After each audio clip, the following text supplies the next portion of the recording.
नमस्कार दोस्तों, स्वागत है आप सभी का आपके अपने YouTube channel SK institute Bhopal में। जैसा कि आप सभी जानते हैं कि हमारी यहाँ पर कंप्लीट मैथ्स की सीरीज़ चल रही है। इसमें हमारा जो टॉपिक है वो चल रहा है time and work. Time and work में मैंने काफ़ी सारे क्वेश्चंस आपको करवा दिए हैं और कुछ बहुत ही महत्वपूर्ण और बहुत ही अच्छे क्वेश्चंस अभी बाकी हैं, तो उनको मैं डेली लेक्चर्स में लेकर आता हूँ। आज मैं आपके सामने बहुत ही अच्छा क्वेश्चन लेकर आया हूँ। ये प्रीवियस ईयर क्वेश्चन है, SSC 2004 में पूछा गया था। तो आइए दोस्तों क्वेश्चन को सोल्व करते हैं। क्वेश्चन बोल रहा है A और B मिलकर किसी कार्य को 30 दिन में समाप्त कर सकते हैं। इन्होंने मिलकर 10 दिन कार्य किया तथा इसके बाद C की सहायता से अगले 10 दिन में कार्य समाप्त कर दिया। यदि B का 3 दिन का कार्य C के 2 दिन के कार्य के बराबर हो तो A अकेला इस कार्य को कितने दिन में समाप्त करेगा।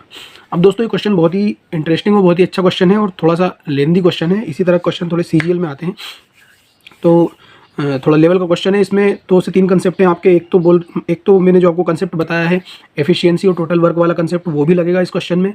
दूसरा जो मैंने आपको बताया है प्रीवियस वीडियो में कि किसी भी काम को हम एक भाग मानते हैं हमेशा, तो वो वाला कंसेप्ट भी इसमें लगेगा। तीसरा इसमें एफिशिएंसी और टाइम का इन्वर्सली प्रोपोर्शनल जो रिलेशन होता है वो भी इसमें लगेगा कंसेप्ट। तो आइए दोस्तों इसको सॉल्व करते हैं। बोल रहा है A तथा B मिलकर किसी कार्य को 30 दिन में समाप्त कर सकते हैं। देखिए दोस्तों, मैंने आपको बताया है A और B अगर किसी कार्य को 30 दिन में समाप्त कर सकते हैं तो उनका एक दिन का जो काम होता है वो कितना हो जाता है, 1/30 हो जाता है। यानी कि वो एक दिन में 1/30 भाग काम को समाप्त करेंगे। अगर वो 30 दिन में पूरा कार्य समाप्त कर रहे हैं तो उस काम का 1/30 भाग एक दिन में समाप्त करेंगे वो। ये बात हो गई। इन्होंने मिलकर 10 दिन कार्य किया।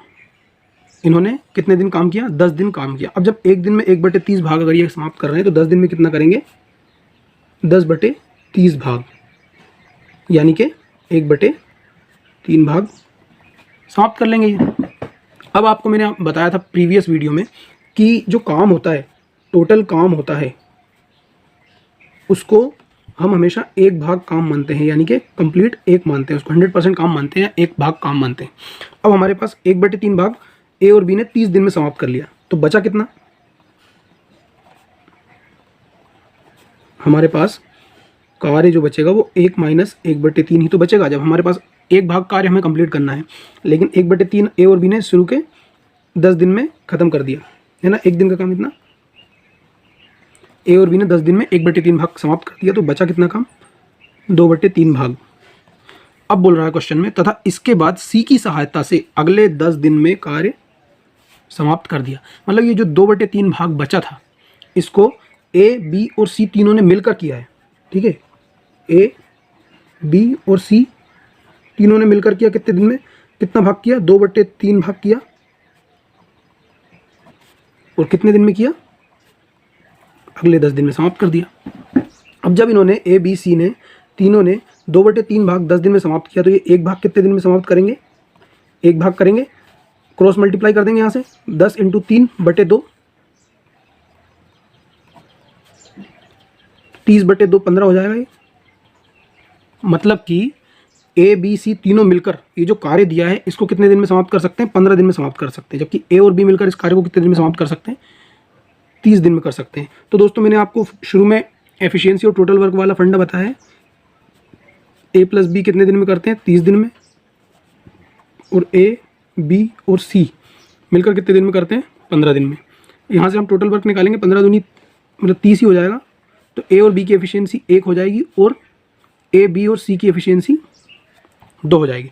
अब दोस्तों यहाँ ध्यान देने वाली बात यह है कि A, B और C की एफिशिएंसी 2 हो गई, A और B की एफिशिएंसी 1 हो गई। अब क्वेश्चन में आगे बोल रहा है कि यदि B का 3 दिन का कार्य C के 2 दिन के कार्य के बराबर हो।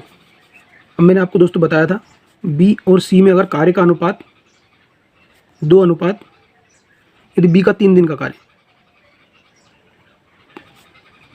B और C में कार्य का अनुपात ये है, समय का अनुपात अगर ये है, तो एफिशिएंसी का अनुपात पलट जाता है या बदल जाता है, क्योंकि समय तथा एफिशिएंसी दोनों एक दूसरे के इन्वर्सली प्रोपोर्शनल होते हैं। ये मैंने आपको शुरू में पिछले वीडियोस में बता दिया है। तो यहाँ पर B की एफिशिएंसी 2 हो गई और A की एफिशिएंसी 3 हो गई। ये क्वेश्चन में ही दिया हुआ है, ये मैं अलग से नहीं लिख रहा हूँ कुछ भी। अब जब हमें समझ में आ गया है कि हमारे पास C की एफिशिएंसी 3 है अब दोनों चीज़ों को ध्यान से देखेंगे आप, दोनों रिलेशंस को। सी की एफिशिएंसी 3 दी हुई है, मतलब सी का एक दिन का काम जो है वो 3 है, ठीक है, और बी का एक दिन का काम 2 है। सी का एक दिन का काम 3 है और बी का एक दिन का काम 2 है। और इस रिलेशन से यहाँ से देखेंगे हम, ए और बी की एफिशिएंसी सी की एफिशिएंसी के बराबर है ना, मतलब ए और बी की एक है और ए बी सी की 2 है, तो मैं लिख सकता हूँ कि यहाँ से कि ए प्लस बी की एफिशिएंसी या ए प्लस बी का एक दिन का काम बराबर सी का एक दिन का काम, यहाँ से आ जाएगा ये। ठीक है दोस्तों, आपको दिख रहा है यहाँ पर शुरू में हमने रिलेशन बनाया 1 और 2, ए और बी की एफिशिएंसी 1 है और ए बी सी की एफिशिएंसी 2 है। इसका मतलब क्या है कि ए और बी की मिला के एफिशिएंसी सी की एफिशिएंसी के बराबर है। तो सी की एफिशिएंसी कितनी 3 और बी की हमारे पास दी हुई है यहाँ पर एफिशिएंसी कितनी है 2, तो ए की एफिशिएंसी अपने आप 1 हो जाएगी। मतलब सी का एक दिन का काम 3 है, बी का एक दिन का काम 2 है और ए का एक दिन का काम 1 है। ये रिलेशन हमें मिल गया यहाँ से। अब दोस्तों ध्यान देंगे, ए और बी मिलकर 30 दिन में समाप्त कर सकते हैं। ए और बी मिलकर किसी काम को 30 दिन में समाप्त कर सकते हैं। तो ए की एफिशिएंसी 1 है और बी की एफिशिएंसी 2 है, तो दोनों की मिलाकर कितनी हो गई, ए और बी की मिलाकर कितनी एफिशिएंसी हो जाएगी, यहाँ पर कर देता हूँ दोस्तों मैं। ए और बी की मिलाकर एफिशिएंसी हो गई 3 और ये कितने दिन कार्य कर रहे हैं, 30 दिन में समाप्त कर दें, यानी कि टोटल काम कितना हो जाएगा हमारे पास 90 वर्क्स, है ना। टोटल काम हमारा 90 हो जाएगा। अब जब 90 काम हो जाएगा और ए की एफिशिएंसी हमें पता ही है, अब क्वेश्चन में क्या पूछ रहा है, तो ए अकेला इस कार्य को कितने दिन में समाप्त करेगा। जब हमारे पास टोटल वर्क दिया हुआ है और ए की एफिशिएंसी दी हुई है यहाँ पर, तो हम नहीं निकाल सकते क्या, ए कितने दिन में करेगा, टोटल वर्क बटे ए की एफिशिएंसी। टोटल वर्क कितना है 90 और ए की एफिशिएंसी है 1, तो ए जो है वो 90 दिन में कार्य को समाप्त करेगा।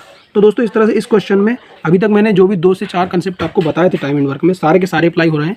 बहुत ही इंपॉर्टेंट क्वेश्चन है, एसएससी सीजीएल 2004 में ये क्वेश्चन आया हुआ है और इसी तरह के क्वेश्चन एग्जाम में आते हैं जो थोड़ा सा आपके दिमाग को चलाने पर आपको मजबूर करते हैं। ठीक है दोस्तों, बहुत ईजी क्वेश्चंस एग्जाम में नहीं आते, तो इसी तरह के क्वेश्चंस की आप प्रैक्टिस करिए, थोड़ा टफ क्वेश्चंस की प्रैक्टिस करिए, तो ईजी क्वेश्चंस बहुत आसानी से बन जाएंगे और अपने मैथ्स के लेवल को थोड़ा और ऊंचा ले जाइए और एग्जाम ओरिएंटेड पढ़ाई करिए। अगर आपको वीडियो हेल्पफुल लगा हो तो चैनल को लाइक, शेयर और सब्सक्राइब करें। धन्यवाद।